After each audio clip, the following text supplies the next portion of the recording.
I did see my friend Mike Ascalise one time get an eel out of the Hudson, slit it open, and eat his fucking heart. What? So my first car was a fucking 73 Monte Carlo, black on black leather, 500 down, 200 a month. I got it from the bank. I drove the car for 2 months like a pimp. I had the electric package with the windows. I had the roof. And one day in the middle of the winter, I went over to the city to get some weed. And I went and we were smoking, so I put the sunroof up. And all of a sudden, the sunroof went back, and the windows started going up and down like the electrical system was sizzled. I told my buddy, fuck it, put your thing, we're out of here. I swear to God, it was in a blizzard. I went back there 3 days later. The car had a foot of snow on it.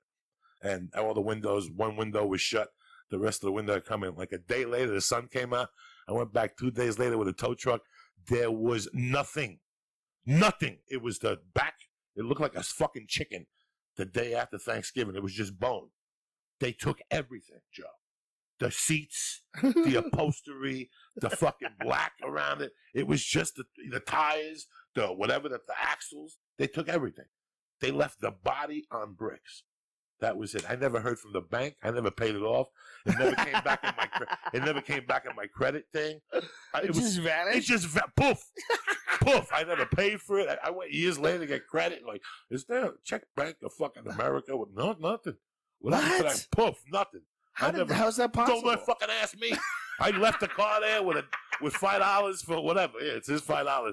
In those days, like all you had to do was go by George Washington Bridge, and under the bridge, you left your car there with the keys in it, with a half a tank of gas, and leave like a nickel bag. Your car, you go back there the next day, there would be nothing there.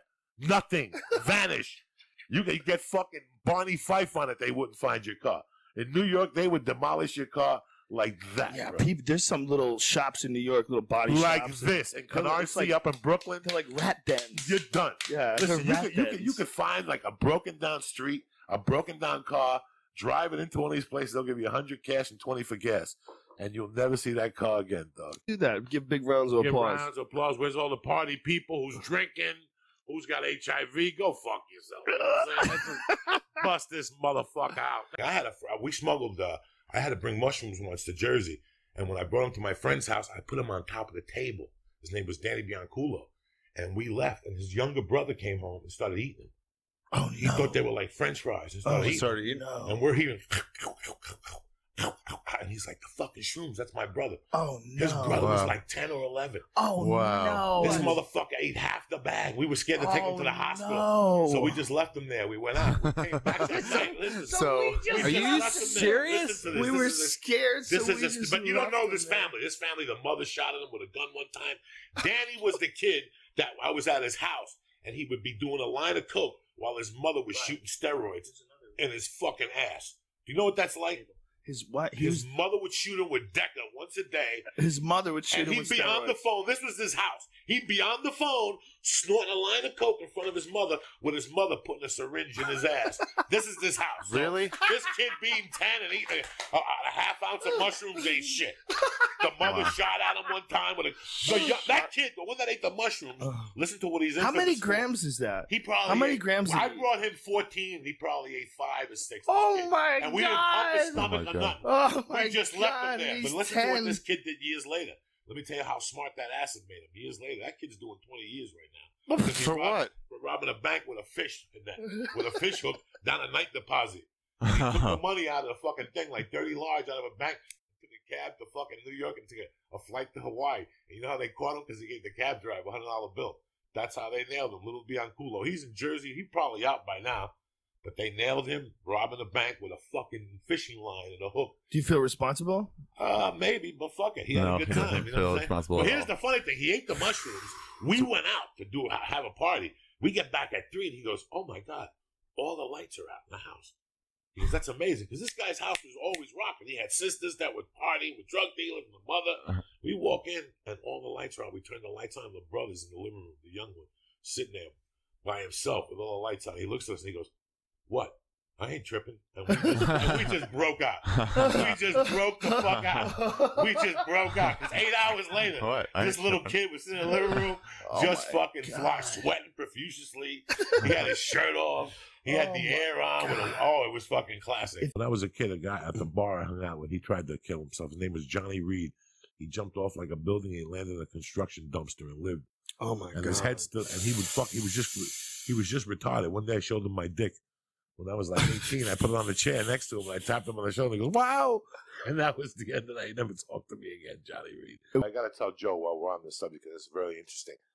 I used to always tell you about UPS. People used to always tell me how they used to ship on UPS, and I take them aside and go, "Don't ship nothing on UPS," because my buddies ran the Paramus one, and all the UPSs they have a little gate where they have Rolexes and diamonds because they ship all the world diamonds on UPS. A lot of people don't know that, and they have a gate. So when that bell goes off, that means the security gate opens, and they would have these conveyor belts, and these guys have to sort shit out. Yep. Well, my gangster buddies would take shit and throw it under the conveyor belt, and it would get stuck and rip open. Duh. Oh, dude, I ripped shit off. I ripped off shit from the. My buddies used to show up with Rolex Presidentials, bitches, and they were selling them for $10K cash, selling 3 a week, making $8.50 an hour at UPS, selling 3 Presidentials. Well, how did they not know there was so many getting stolen? Because they're insurance anyway. This is a long got time lost. ago before surveillance This is cameras and 20 all that years shit. ago. Yeah. Easy. The cameras would rip open because the boxes would rip. They would just wouldn't take the box and throw it on the floor. Now they have tracking numbers Right. and shit. They know where it stopped. They would take the box and throw it in the conveyor belt, so the belt would break it. The Ah. box open. And then Wow. they would say, the watch got damaged. It's in pieces. Go get it. The watch was in their fucking pocket with the warranty and everything. So a $20,000 watch, they would sell 3 a week, these kids. Each of them were yanking 90 grand a week out of that. Plus diamonds, plus anything else that came out of fucking UPS. I can never imagine trying to commit suicide and fucking up, and you got to be around your friends and shit. You want to see this guy? No, I don't want to see that fucking Momo. Just jumps off a building and lives. He should be shot and fucking hung. They should arrest you for felony stupid. I did comedy with one for 1.5 years in Seattle. Rita O. With a transsexual? Was a transsexual. She looked like that fucking thing, like Doom. She had a head, and she put a wig on, and we send her, like, we go, Rita, you want a drink? And she would give her like a 20. She'd go to the bar, and we'd rob her purse. She got Valiums in there. That's rude. Little pills. Then she'd come back, and we'd eat her pizza. And she'd have a woman's voice, but when she yelled at us, she'd go back to her man's voice, put it down. It was fucking amazing.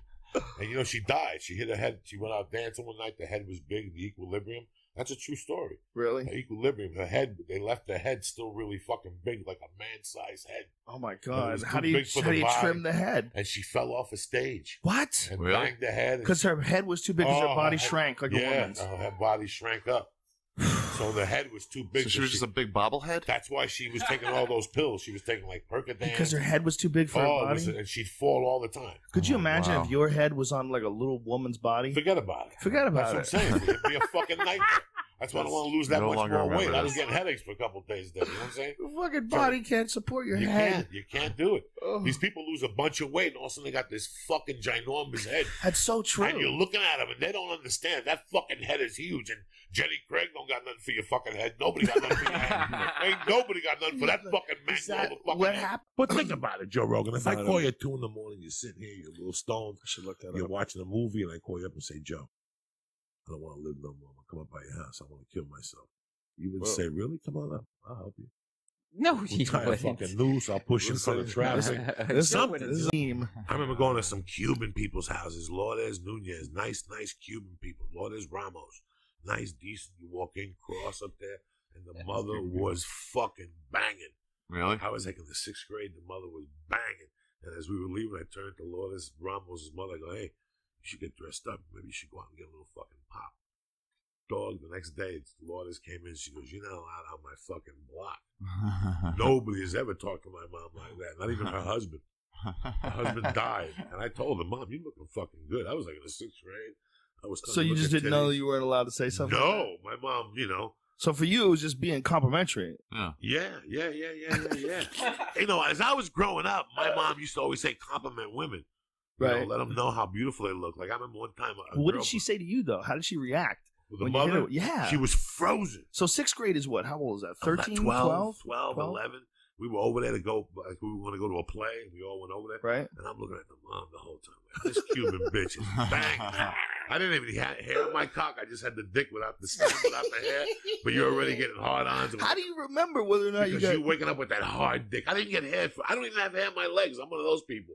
So I didn't get That's a hair weird until I was thing. like 15. I'm half gorilla, but I didn't have hair until I was That's 15. weird that you don't have much hair. Nothing. Like people nothing. would think you maybe you shave your arms. But Nothing. You don't. You just nothing. don't have hair. Light I didn't. hair. I didn't have hair on my dick. I didn't take a shower with boys till I was like 15. I'd be the one in the corner with a towel on. I had no hair. Wow. No hair. So I had no hair, but I get so horned out. And I told her this once. I said, "You're banging, bitch. You should get dressed up and get some dick." And